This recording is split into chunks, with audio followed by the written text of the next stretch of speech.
My name is Claire, and I still remember the exact shade of crimson my husband's face turned when the cabin door swung open that night. There, I was standing on the porch of our mountain retreat, holding a bottle of wine in one hand and gripping the shoulder of David, her husband, with the other. Smoke curled out of the stone chimney, the soft glow of firelight spilling through the window panes. Inside, laughter had drifted out just moments before. But when the door opened, it wasn't laughter anymore. Michael froze. He looked like a man caught halfway between dream and nightmare, his mouth opening and closing with no words. Behind him, half hidden in the hall, was Vanessa, his colleague, my supposed friend, and the wife of the man standing beside me. She clutched the throw blanket I had hand-knitted for our anniversary, her mascara-smeared eyes wide with panic. "Surprise," I said, smiling a smile that felt borrowed from someone braver than me. My voice didn't shake. "We thought we'd bring the wine." The silence stretched taut, the crackle of the fireplace the only sound between us. Michael stumbled over his words, a pitiful attempt at explanation forming on his lips. But before he could speak, I raised my glass bottle slightly like a mock toast. My world was burning down, but in that moment I was ice. Of course, this wasn't where the story began. This was the climax of months of suspicion, discovery, and carefully plotted revenge. But I'm getting ahead of myself. Let me back up. 3 months earlier, I was the picture of trustful ignorance. From the outside, Michael and I looked like any successful couple in our 40s, married nearly 15 years. College sweethearts turned partners in life. He had a sharp suit and a sharper mind, climbing the rungs at his investment firm. I ran a small but thriving interior design business out of our home, bringing in steady work, proud of building something of my own. The crown jewel of our life together was the mountain cabin.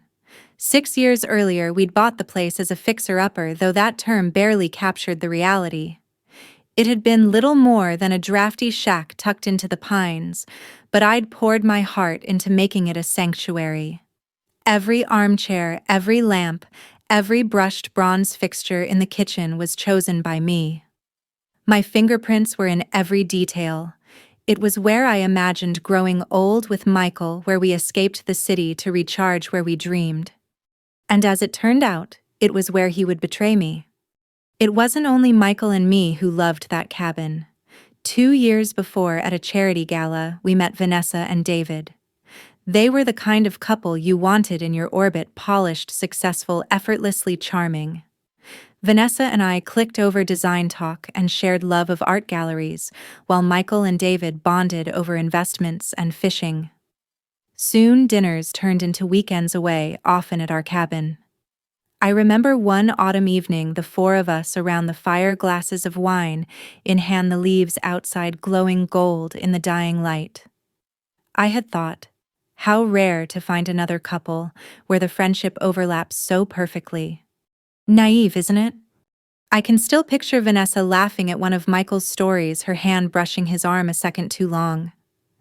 At the time, I thought nothing of it. She was warm, friendly, a bit too polished sometimes, but nothing more. The truth had been right in front of me, dressed up as charm. The first sign didn't come in the form of lipstick stains or misplaced jewelry. It came in a text message. Michael's phone chimed while he was in the shower. Normally, I ignored his buzzing devices. I valued trust, but instinctively my eyes flicked toward it. The screen lit up with a preview. "Can't wait for our next escape. Still feeling you?" The sender's name, V. Work Project. My stomach dropped. I put the phone back exactly where it had been, hands trembling. Just a colleague being too friendly, I told myself. Don't be paranoid. But the seed was planted. And once a seed is planted, it grows. That week, he started coming home later. Budget meetings ran long, he explained, or the partners needed me to prep something last minute. I told myself it was the season, corporate end-of-quarter chaos. But when he started taking the cabin alone on weekends, claiming he needed quiet to prepare for the Johnson proposal, the cracks widened. One night, while unloading the dishwasher, I pulled out 2 wine glasses. One bore a faint lipstick stain deep red. Not my shade. Not mine at all. My chest clenched. I wanted to scream to confront him. But when he walked through the door a moment later, loosening his tie, smiling distractedly, I swallowed it down. I smiled back. I was not ready. Not yet.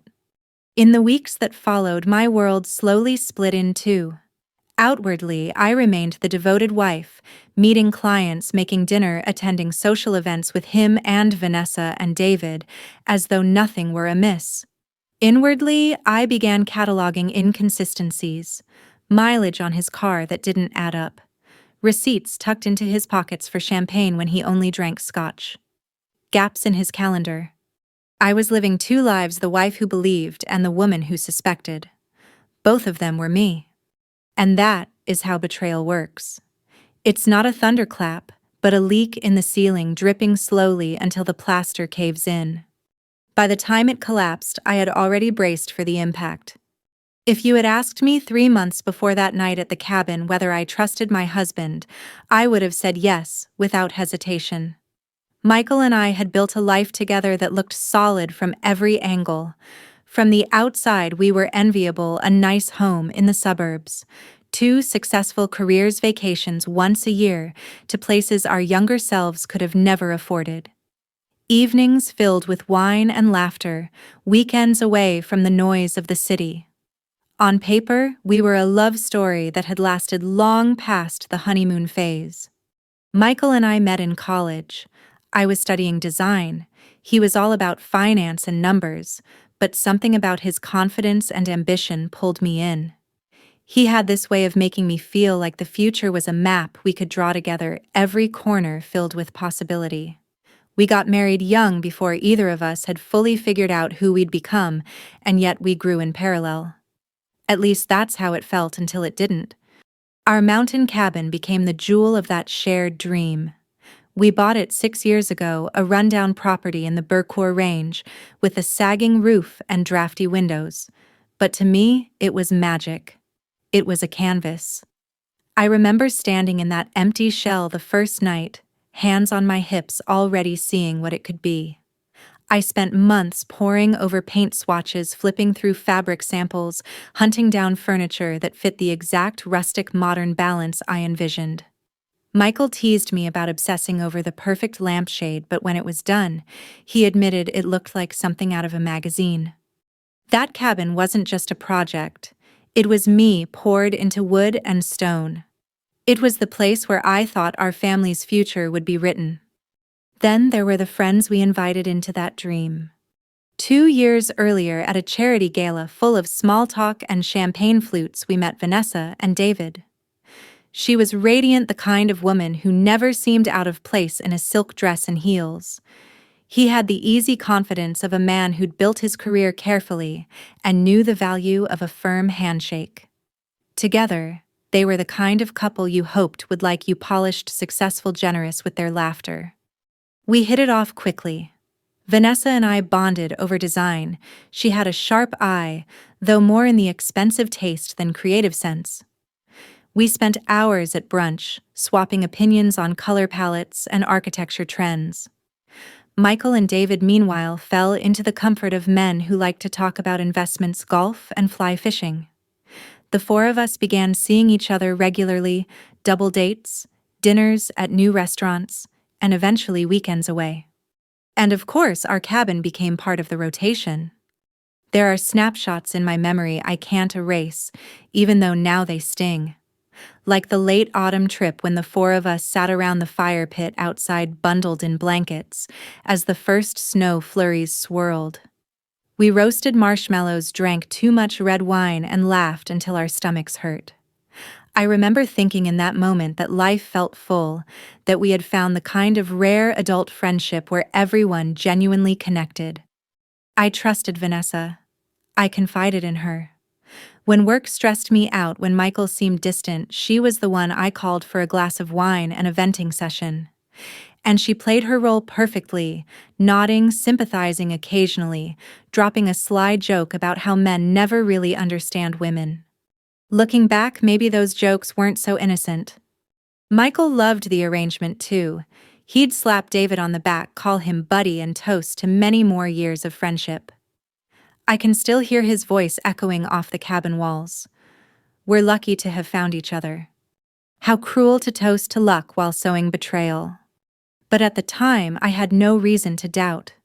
The rhythm of our lives seemed steady, predictable in the best way. Michael worked long hours, I managed clients and projects, we carved out time for each other on weekends, and sprinkled through it all were those dinners with David and Vanessa. It's amazing how easy it is to overlook small cracks when the surface looks smooth. How a beautiful setting, a perfectly curated dinner, a warm cabin fire can mask something rotten beneath. When I think back to those years, the thing that stings the most isn't the affair itself. It's the way my sense of safety was built on illusions. I didn't just lose a husband. I lost the picture I had painted of my life, one where the cabin meant peace, where my closest friend meant trust, where my marriage meant loyalty. If I close my eyes, I can still see Vanessa across from me at brunch, laughing at something Michael said, her hair catching the light just so. I remember thinking then how lucky I was. Lucky to have a husband who could make others laugh. Lucky to have found friends who fit so well into our lives. Lucky to have built something that looked so beautiful from the outside. But luck, I've learned, is a fragile thing. And sometimes what you think is fortune is just the setup for the fall. The fall didn't begin with a crash. It began with the faintest whisper of doubt. But that part of the story comes later. For now, what you need to understand is this: the picture was perfect. The life was enviable. The cabin was my sanctuary. And they, Michael and Vanessa, the two people I trusted most, knew exactly how much it all meant to me. Which made their betrayal all the more deliberate. The unraveling of a marriage doesn't always come in a single devastating moment. Sometimes it begins with the faintest tremor, a whisper that unsettles the air, a detail so small you tell yourself you imagined it. That's how it started for me, with a text message I wasn't supposed to see. It was a Tuesday night, ordinary as any other. Michael was in the shower after a late meeting and I was folding laundry on our bed. His phone buzzed on the nightstand. Normally, I ignored it. I wasn't the type to snoop. But the screen lit up and my eyes caught the preview before I could look away. Can't wait for our next escape. Still feeling you. The sender was labeled V Work Project. My throat tightened. My first instinct was denial. I placed the phone back exactly where it had been and smoothed the laundry with shaking hands. Probably just a joke. A colleague being inappropriate. V for Vanessa. No, that couldn't be. Not her. Never her. When Michael stepped out of the shower, steam billowing, I smiled like nothing had happened. He kissed me on the cheek, water droplets still clinging to his hair, and I swallowed the knot in my throat. Over the next few weeks, small cracks began to widen. Michael started working later. Nights when dinner went cold on the table, when my texts went unanswered until nearly midnight. Budget season, he explained. The partners are cracking down and I need to prove myself. I wanted to believe him. For years his work had been demanding, unpredictable. But then came the weekends at the cabin. I just need some quiet to work on the Johnson proposal, he said one Friday, tossing clothes into a duffel. You've got client meetings, right? I'll be back Sunday night. I kissed him goodbye, but as his car pulled away, something in my chest sagged.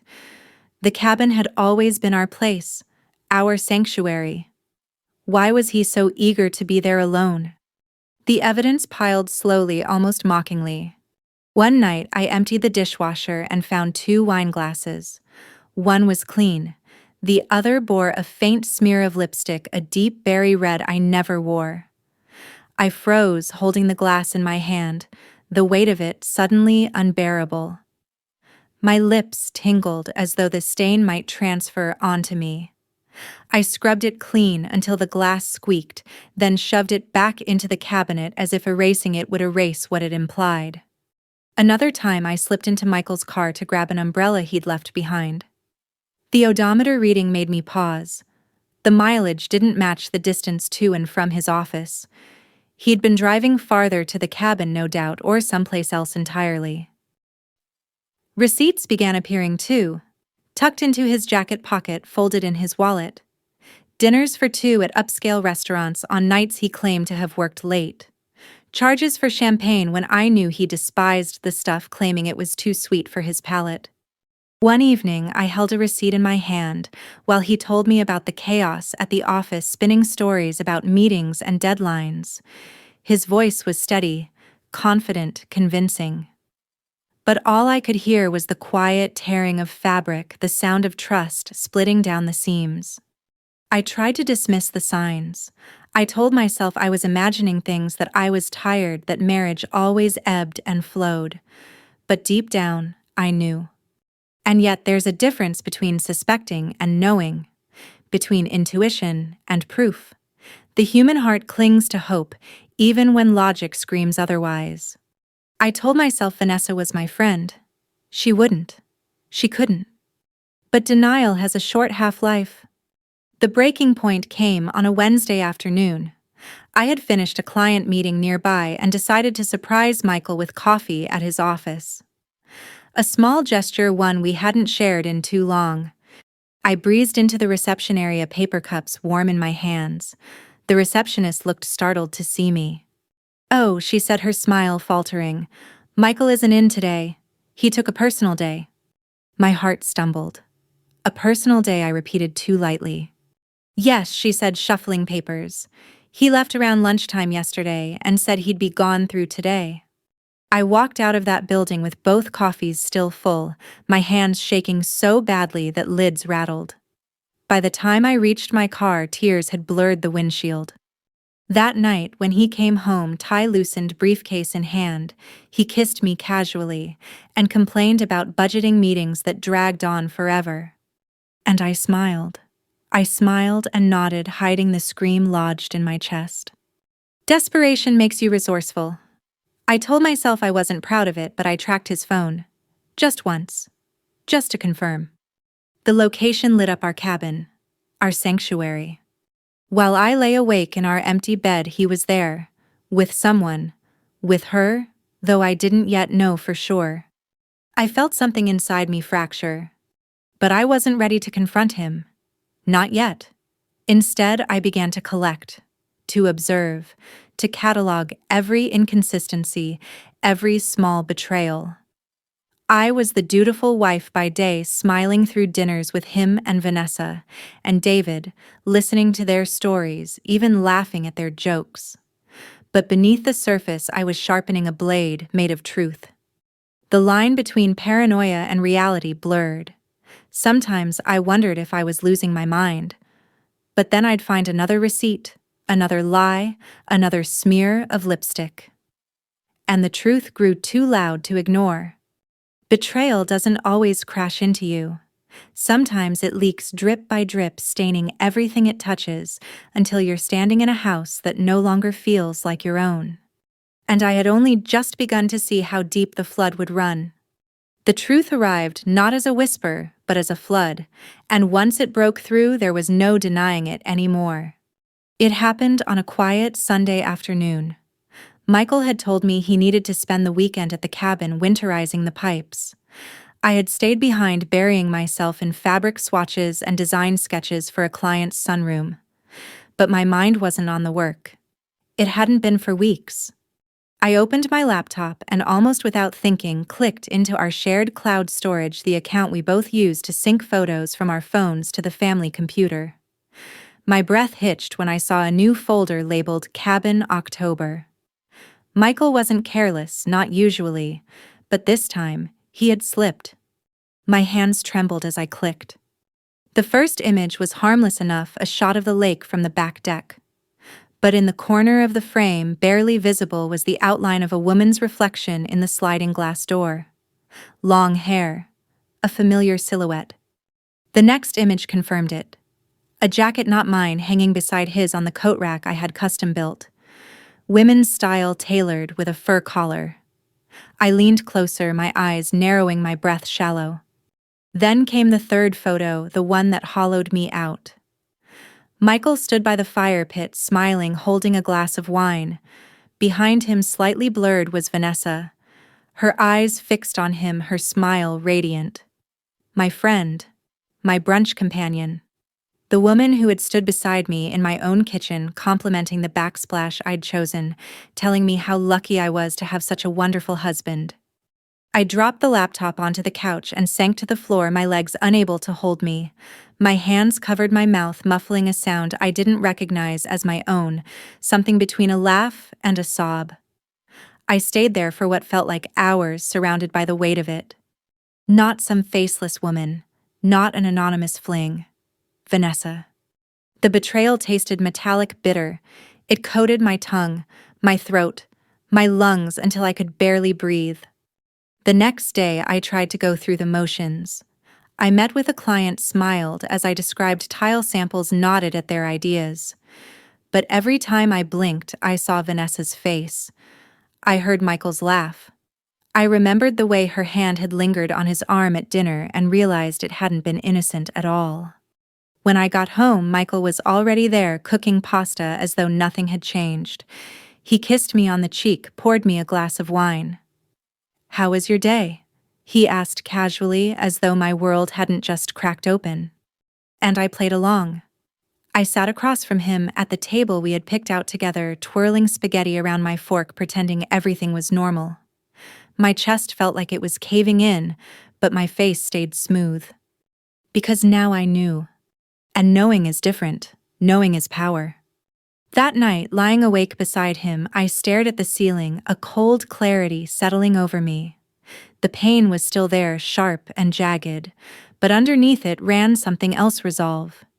I thought of the cabin, my cabin, where I had chosen every chair, every throw pillow, every lampshade. The place that had been my dream, my sanctuary. And I imagined them there, touching my furniture, drinking from my glasses, laughing in my bed. I wanted to scream. I wanted to torch the place and salt the earth. But instead I closed my eyes and made a promise. If they wanted to play games, I would play too. But I would not lose. In the days that followed, I began to plan. Quietly, methodically. I wasn't going to confront Michael in a screaming match he could manipulate.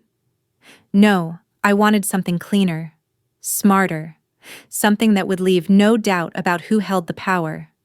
I started small. I checked the security cameras we had installed at the cabin the year before, supposedly for safety. He had forgotten about them, or maybe he assumed I never looked. But I did. And what I saw turned my stomach. There they were, walking up the steps together week after week. Carrying groceries, laughing, moving around my home like they owned it. The cameras didn't capture sound, but they didn't need to. Their bodies spoke volumes, the way she leaned into him, the way his hand brushed her lower back as they crossed the porch. I downloaded the footage, storing it on a drive labeled innocuously as client files. For a while I debated confronting Vanessa directly. A lunch. A casual woman-to-woman conversation. But I couldn't stomach the thought of sitting across from her knowing what I knew. Her lies would be too polished, her excuses too slick. Besides, I wanted her to squirm. I wanted her to face not just me, but David. Poor David. He deserved to know. The hardest part was imagining how to tell him. How do you sit across from a man and say, "Your wife is sleeping with my husband"? There's no gentle way. No script. No greeting card aisle for this kind of thing. I rehearsed it in my mind over and over. But when the moment came, it wasn't rehearsed at all. It was raw, halting, imperfect. And it changed everything. I'll never forget the day I slid into a booth at a quiet cafe across town, clutching a coffee I couldn't taste. David sat down across from me, his usual brightness dimmed. He looked tired, worn. I opened my mouth, and the words tumbled out. "I think we need to talk about Michael and Vanessa." His eyes met mine, and to my shock there wasn't surprise. There was resignation. "You know," I whispered. He nodded slowly. "I've known for months." Something inside me broke all over again, not because of the betrayal this time, but because of the silence. He had been carrying this weight alone, just as I had. And in that moment, in that shared devastation, a strange bond formed. Together we began to plot not just survival but reclamation. The cafe where we met was tucked behind a nursery of maples and mums, the kind of place where the air smells faintly of cinnamon and damp soil. Outside, October's light slanted through leaves the color of dried apricots. Inside, the espresso machine sighed and hissed like a tired animal. I chose a corner booth, my back to the wall, so I could see the door. My hands were cold around a paper cup I barely sipped. David arrived in a navy jacket I'd seen a dozen times at dinners, but it hung differently now, as if grief had settled into the seams. He slid into the booth across from me, his smile polite and brittle. For a moment, we just listened to the clatter of cups and the thrum of conversation, two people trying to find footing on a floor that wouldn't stop moving. "I think we need to talk about Michael and Vanessa," I said. There was no embroidery to dress it up. He stared at his hands, then at me. "I've known," he admitted softly. "For a while." "Months?" I asked, though I already knew. "3," he said. "Maybe 4. I kept hoping I was wrong. Then I saw messages on her iPad, the way she was scheduling her volunteer meetings. And then he stopped, shaking his head. "I thought telling you would make it real. And I wasn't ready to hurt you like that." "Hurt me." The words moved through me like a bell tone, clear and hollow. We sat with it. The truth made a space for itself between us, and in its clearing I recognized something like kinship. Not attraction, no, not yet, but the recognition of someone who has been wounded in the same place. I checked our cloud, I confessed. Photos at the cabin, her jacket on my rack. I pulled security footage too. His head lifted. "Footage. From the cameras Michael forgot we installed?" I said, sliding my phone across. "Nothing explicit, but enough." He watched a clip in silence, Vanessa and Michael climbing the porch steps with a grocery bag, laughing at some private joke. At the end, he set the phone down as if it had burned him. "All right," he said after a beat. "So what do we do?" Not what can we do, but what do we do? The grammar of resolve. I had thought about this for nights that bled into mornings. "We confront them," I said. "But not with shouting that gives them room to lie. We confront them cleanly. On our ground." "Our ground," he echoed, turning the words over like stones. "The cabin." "My cabin," I corrected, surprising myself with how steady my voice sounded. "It's in my name. For tax reasons, we titled it that way. I have the deed, the insurance, everything. He's forgotten the power of paper." David's mouth tilted in something like a smile. "You sound like you've been assembling your brief." "I have." I ticked items off on my fingers. Security footage dated and backed up to a flash drive. Copies of expenses he ran through the firm on nights he was there. A draft email to his partners that I have no intention of sending unless I have to. And I'm going to gather the cabin documents, deed, utilities, a photo of my name in bold black ink. He considered me for a long moment. "You're not trying to catch them in bed?" "God, no," I said, feeling a fresh wave of nausea. "No pornographic theater. I want accountability. I want terms." "What terms?" "Clean divorce," I said. "I keep the cabin and the apartment. Half of everything else. He admits adultery. No fog of irreconcilable differences. And he stays away, no calls at 2 a.m, no closure coffees." David nodded slowly. "For me, full custody of Emma, the house, half our assets, and a public acknowledgement from Vanessa that she ended the marriage." He glanced out the window where a child in a red jacket hopped between stepping stones. "My daughter doesn't deserve whispered jokes at school." I reached across the table and touched his knuckles. His hand was warm, steady. "Then we make it impossible for them to spin. We set the stage. We control the room." "We," he repeated. There was a wryness to it, but also relief. "Yes," I said. We spent the next hour drafting the bones of a plan on a napkin. It felt absurd and sacred at once, like sketching blueprints for the life that would come afterward. The timing mattered. Friday evening, after they'd had time to light the fire, open a bottle fashion, their domestic scene. 7 o'clock, just when night knits itself to the trees. We would park on the private road where the curve of pines would hide the car. We would knock, not pound. We would step inside like owners. Because we were. What if they deny? He asked. We don't need their confession, I said, tapping the phone. We have evidence. And a deadline. Deadline. An answer by 9 the next morning, I said. Agree to the terms or face the emails and the attention that follows. Not threats options. David exhaled slowly, clean, surgical. Kind, I added, surprising myself. Kinder than they were. He studied me the way one studies a horizon you're about to cross. Claire, he said, are you sure you want to be in the room with them? No, I said truthfully. But I want to be in the room with myself. I want to see me act like the person I tell my clients to be when they're scared, measured, prepared, dignified. I swallowed. And I want to reclaim my house. They turned it into a stage for a lie. I'm going to use it for the truth. We set a second meeting for Thursday to finalize the logistics. When he rose to leave, he hesitated, then reached for the napkin plan. I'll hold on to this, he said with a small smile. Evidence that we were brave before we had to be. Bring it Friday, I said. We'll need props. Props? A bottle of wine, I said. Something celebratory. Let's toast to endings. He laughed, then a brief, incredulous sound that softened the lines around his eyes. You have a cruel sense of theater. It's not cruelty, I said. It's closure. In the 2 days before Friday, I drove up to the cabin alone. The road curled along the ridge like a ribbon pulled taut. Clouds sat low over the tips of fir and spruce. The air had the metallic smell it gets right before a frost.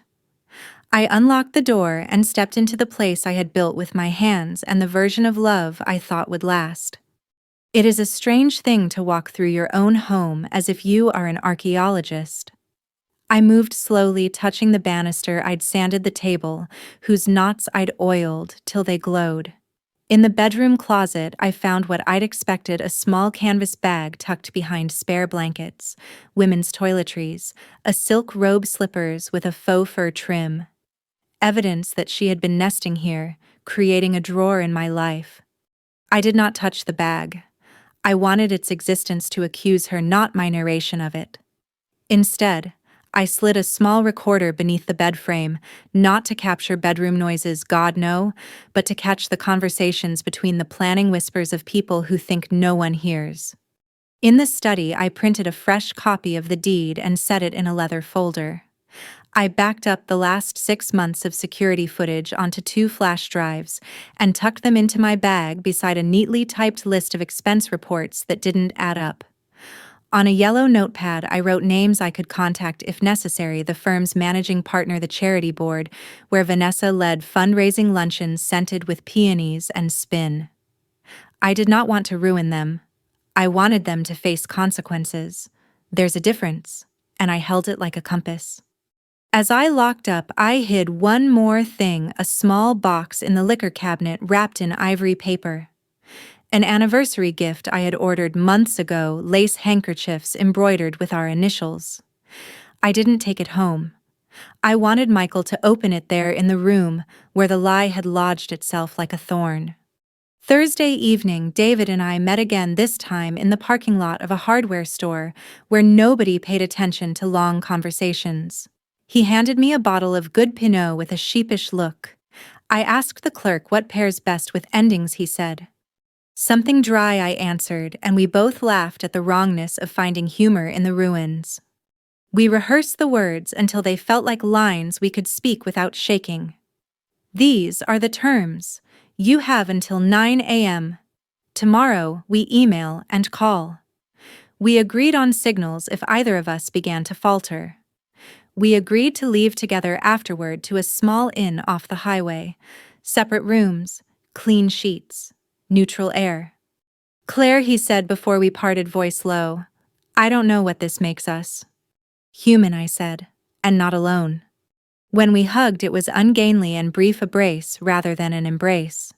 But the heat of it stayed with me all the way home. I slept for the first time in weeks. Not because the fear had lessened, but because the script was set. Friday morning dawned the flat gray of pewter. I put on a sweater the color of river stones and tied my hair back. In the mirror, I looked like a woman who had spent years arranging rooms to make other people feel comfortable. Today, I would arrange a room to tell the truth. By 4, I had packed the folder, the flash drives, the notepad. By 5, I was in my car, steering toward the mountains, toward the door that would open onto the face that would redden like a warning flare. At 6:30, I turned onto the private road and killed the headlights. Through the trees, light pulsed in warm squares. Smoke slipped from the chimney in a slow, self-satisfied ribbon. David's car door shut with a soft thunk. He held up the bottle between 2 fingers, a little salute. We didn't say much. The gravel crunched under our shoes as we walked the last yards. My breath puffed white in the cooling air. My heart was steady, astonishingly so. We reached the porch. I straightened the folder beneath my arm, felt the reassuring rectangle of the flash drives in my pocket, and knocked. Not a fist, not a pound, 3 precise knocks like a metronome. Inside, I heard footsteps. A woman's laugh. The shuffle of a man clearing his throat. I looked at David. He nodded once. The door swung open, and we stepped into our roles.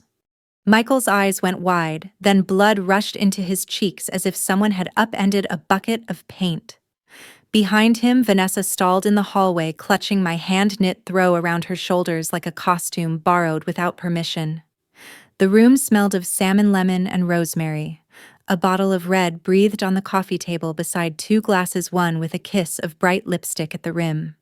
Surprise, I said, stepping past Michael as if I owned the threshold because I did.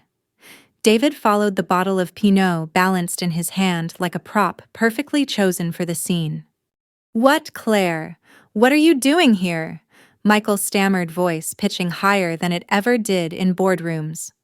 "Early winterizing," I said lightly then to David. "Shall we?" He nodded. I crossed to the kitchen, found 2 more stems in the cabinet I had installed, and set all 4 on the counter. The fire snapped and murmured in the hearth like an audience settling. Vanessa gathered the throw tighter. "David," she said, soft and disbelieving, "this isn't—" "Please don't insult either of us with that sentence," David replied, his tone even almost gentle. He uncorked the wine with a quiet pop that made both of them flinch. Michael's gaze ricocheted from my face to the leather folder tucked under my arm. He tried on anger, then caution, then charm. "Claire, let's talk privately." "We are," I said, pouring 4 equal measures of wine. "In my living room."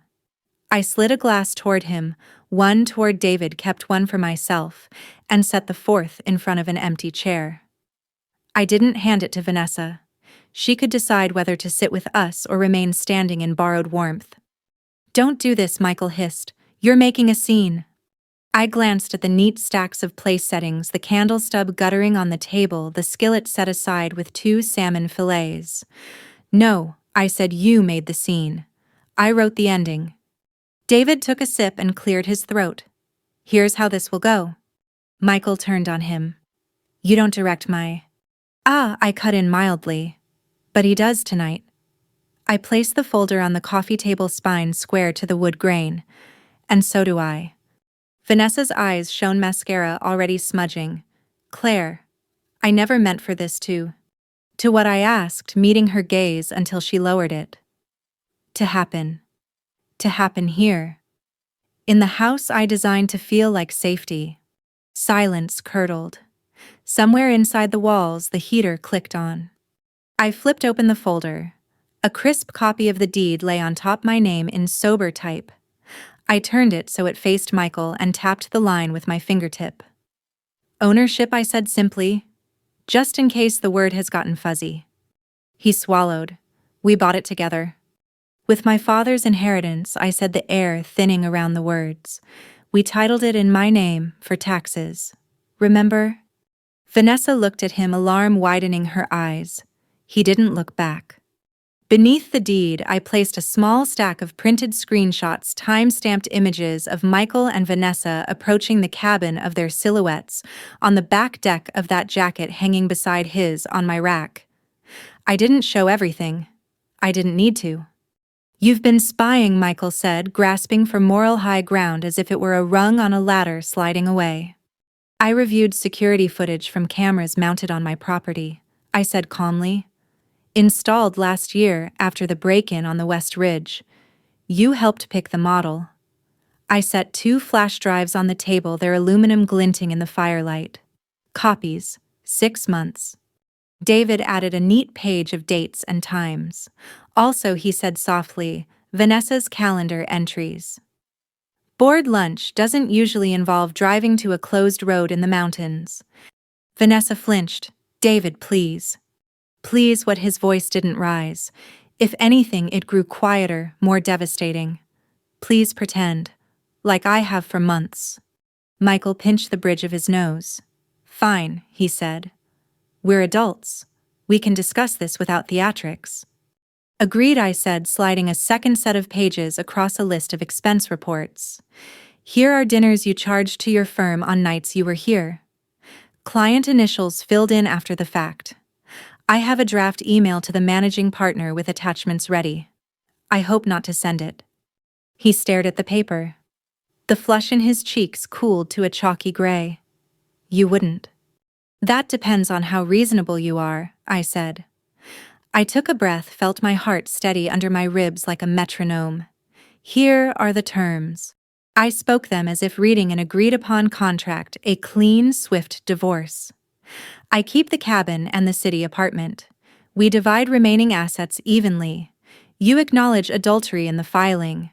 No midnight phone calls, no closure lunches, no performance of contrition to pull me back into your orbit."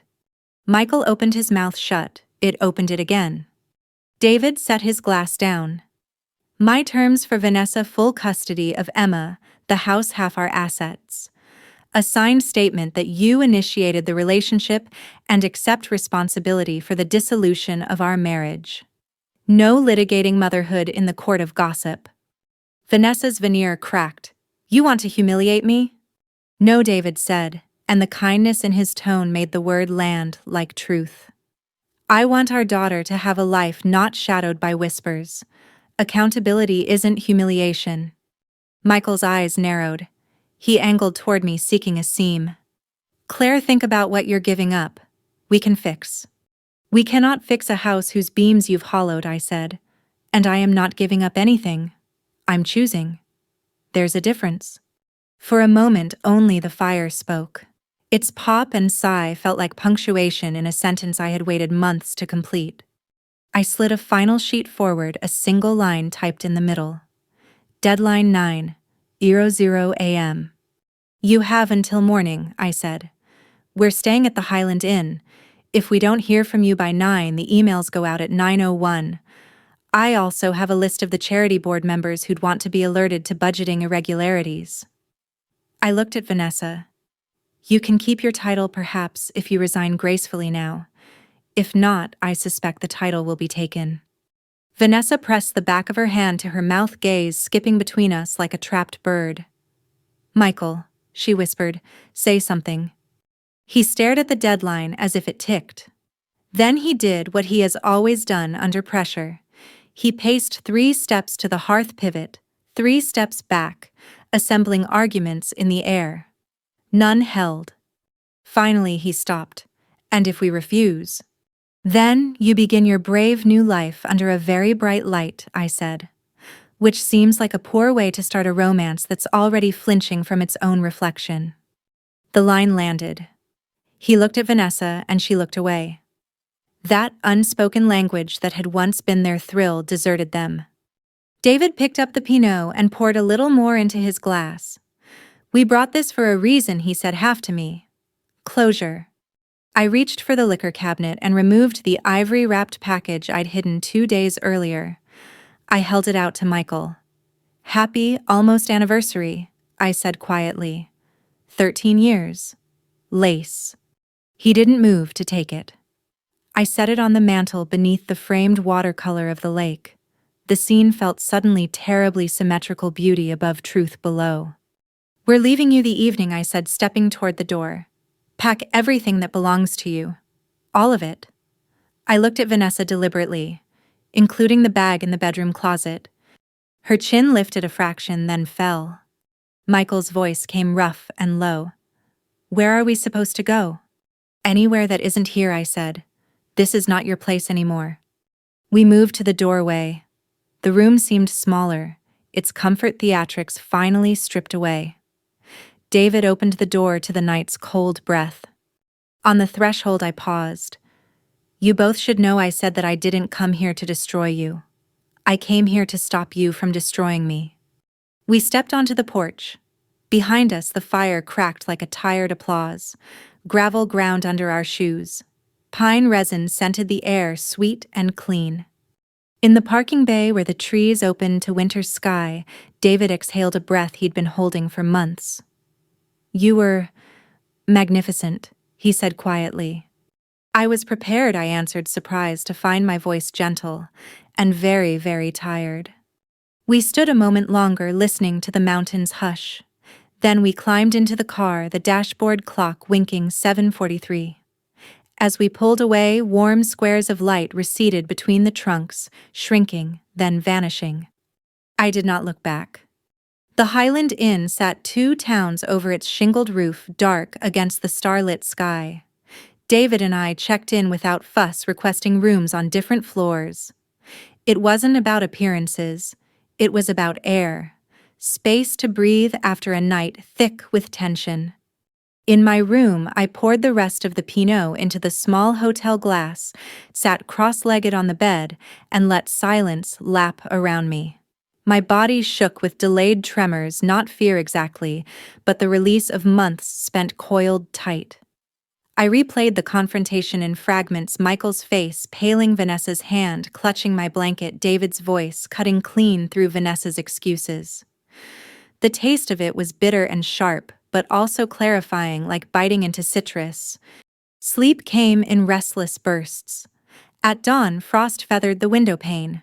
I brewed the inn's weak coffee and carried it to the desk where the folder still rested, evidence stacked inside like weapons laid down after battle.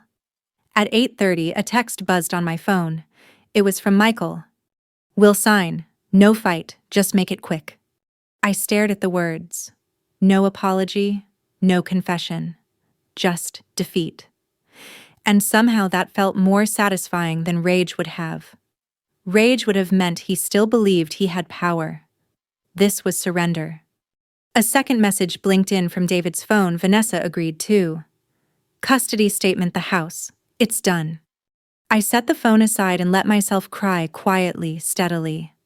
Not the hysterical sobs of discovery, but the tears that come when something heavy is finally set down. The months that followed were not easy, but they were steady. The divorce papers moved quickly. Michael didn't contest. The cabin apartment assets all parceled as I had demanded. He signed his name under adultery, the black ink stark against white paper. When I left the courthouse, I felt lighter, though my hands trembled, as if my body hadn't yet caught up with my freedom. David's divorce dragged longer, but in the end he gained what mattered: custody of Emma, the home he loved, and the public acknowledgement he'd asked for. Vanessa tried to resist, but evidence has a gravity that excuses can't escape. She left town a few months later, trailing rumors like torn fabric. Michael stayed in the city, demoted quietly at work, after whispers of expense irregularities reached his firm. We never spoke again.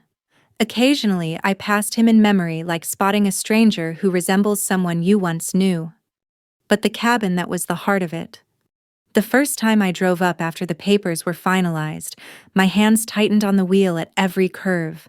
I half expected ghosts in the windows. Yet when I stepped inside, the air was mine again, stale with disuse but not poisoned. I opened windows, let mountain wind sweep through the rooms. One by one, I reclaimed the spaces. I painted the bedroom a soft stone gray, replacing the furniture with pieces I chose for myself alone.